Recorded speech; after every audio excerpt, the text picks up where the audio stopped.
نماز، زکوٰۃ اور حج ساری عبادتیں اللہ کی ہیں، لیکن خصوصی طور پر روزے کو فرمائے کہ میرا تو ہے ہی روزہ، الصوم لی وانا اجزی بہ، روزہ میرا ہے، میں اللہ اس کا بدلہ دیتا ہوں۔ میری نماز کے لیے فرشتے مقرر، وہ کچھ لکھتے رہتے ہیں، مولوی منظور نے یہ نمازیں پڑھی، اتنی رکعت پڑھی، انہوں نے لکھ دیا۔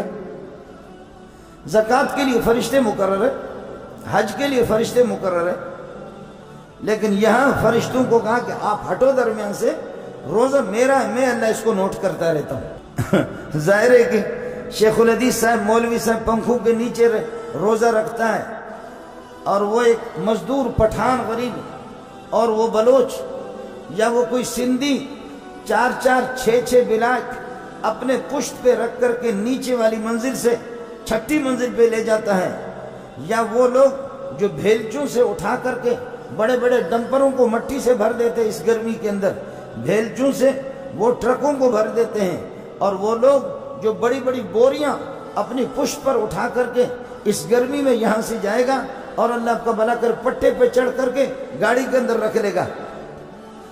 مولوی منظور ہے، لیکن مولوی منظور کا ثواب وہ نہیں ہوگا جو ایک مزدور 4 اور 6 بلاکیں اٹھا کر کے لے جاتا۔ میرے رب کے ہاں اندھیر نہیں ہے، اللہ کے ہاں تاریکی نہیں ہے، اللہ کے ہاں غفلت نہیں ہے، اللہ کے ہاں جہالت نہیں ہے۔ اندھیر نگری چوپٹ راجہ، جو ہماری کالی حکومتیں ہوتی ہیں، اندھی حکومتیں، اندھیر نگری چوپٹ راجہ، یہ حکومت اللہ کی نہیں ہے۔ وہاں پیر صاحب کے روزے کا وہ ثواب نہیں ملے گا جو اس مزدور کو ملتا ہے۔ پیر صاحب جتنی بھی تقریر کرے، پیر صاحب کی جیسی بھی تقریر اچھی ہو وہ کر لے، اور اس کی ٹوپی اور اس کی پگڑی، اس سے کوئی فرق نہیں پڑے گا۔ میرا رب اس مزدور کو جتنا دے گا کہ جو حلال کمائی کر کے 400 روپے 600 روپے اس کی دہاڑی ہے، اس 400 600 کے لیے یہ بھیلچے اٹھا کر کے شدید گرمیوں میں، سبحان اللہ، الصوم لی، روزہ میرا ہے، وانا اجزی بہ، میں اللہ اس کا بدلہ دیتا ہوں، میں اللہ اس کا بدلہ دیتا ہوں۔ نماز کا وقت آتا ہے، ہمارے چہرے بجھ جاتے ہیں۔ زکوٰۃ کا مسئلہ جب آ جاتا ہے، فقیر لینے کے لیے آتا ہے، تو پھر اس طریقے پر کر کے ادا کر رہا، فرض دے رہا فقیر کو۔ مولوی صاحب نے ہمیں یہ نہیں بتایا ہے کہ فقیر کے کپڑے تو پھٹے پرانے ہیں، تو ہے سرمایہ دار، لیکن اللہ کا نائب، اور اللہ کا نائب وہ فقیر ہے۔ حدیث میں آتا ہے جب آپ نے 4 پیسے زکوٰۃ کے یا صدقے کے فقیر کے ہاتھ پہ رکھا، گویا کہ اللہ کے ہاتھ میں آپ نے دے دیا۔ یہ مولوی صاحب کا مسئلہ نہیں ہے۔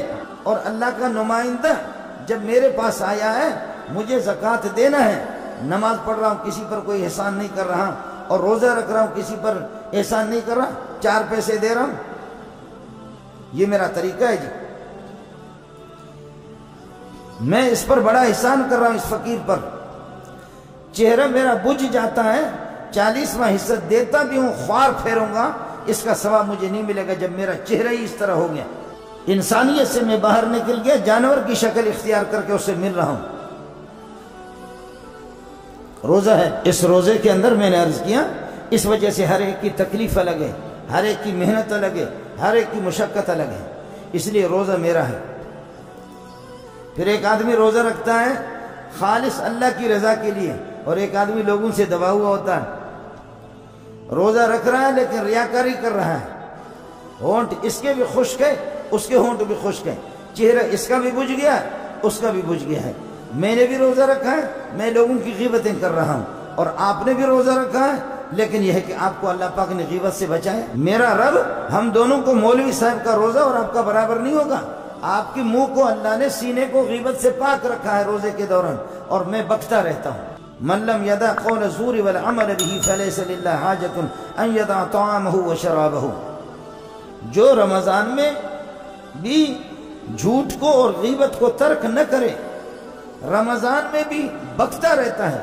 حافظ ابن قیم رحمۃ اللہ علیہ بات سمجھانے کے لیے کہتے ہیں کہ مقابلہ ہوا منہ کا اور وہ پاخانے والی جگہ کا، مقد کا، دونوں کا مقابلہ ہوا۔ منہ نے کہا کہ میں اچھا ہوں، پاخانہ والی جگہ نے کہا کہ میں اچھا ہوں۔ نام تو نہیں لیتا. حافظ صاحب نے روضۃ المحبین میں لکھا ہے منہ کہتا ہے کہ میں اچھا ہوں اور وہ گند والی جگہ کہتی ہے کہ میں اچھی ہوں. وہ کس طرح؟ تو پھر دونوں کے جب دلائل پیش ہوتے ہیں تو وہ گند والی جگہ جس سے گند نکلتا ہے وہ کہتا ہے کہ میں تجھ سے اس لیے اچھا ہوں کہ میں غیبت تو نہیں کر رہا, میں کسی کو گالی تو نہیں دے رہا, میں کسی کو ستا تو نہیں رہا. اگر گند نکلتا بھی ہے دھونے سے پاکی تو حاصل ہو جاتی ہے, لیکن تو ایسا گندا ہے کہ لوگوں کی غیبتیں کر کر کے. یہ حافظ صاحب کی بات سمجھانے کا انداز ہے. اس رمضان میں بھوک کو بھی برداشت کر رہا ہوں, پیاس کی تکلیف کو برداشت کر رہا ہوں, نڈھال ہو چکا ہوں, لیکن اس کے باوجود میرے منہ پہ کوئی کنٹرول نہیں ہے, اسی طرح بکتا رہتا ہوں, اسی طرح غیبتیں کرتا رہتا ہوں. تو پھر ہوا کیا؟ ادھر سے ایئر کنڈیشن لگائی ہے آپ نے کمرے کے اندر اور وہ دھڑا دھڑ ایئر کنڈیشن چالو ہے, لیکن کوئی ٹھنڈک حاصل نہیں ہوگا جب کھڑکیاں کھلی رہیں گی. جب کھڑکیاں کھلی رہیں گی اور دروازے کھلے رہیں گے تو اس ایئر کنڈیشن کا ہائی لیول پر آپ اس کو تیز کر دیں, لیکن اس سے کوئی ٹھنڈک حاصل نہیں ہوگی آپ کو. ادھر بھوک کی تکلیف برداشت کر رہا ہوں اور پیاس کی تکلیف برداشت کر رہا ہوں, اور ادھر میرا اس قسم کا بدبخت ہوں کہ ادھر سے پھر دروازے کھلے ہوئے غیبت بھی کر رہا ہوں اور اللہ کو میرے حرام خوری بھی کر رہا ہوں. تو پھر اس تکلیف کا, اس روزے کا مجھے ثواب کیا ملے گا؟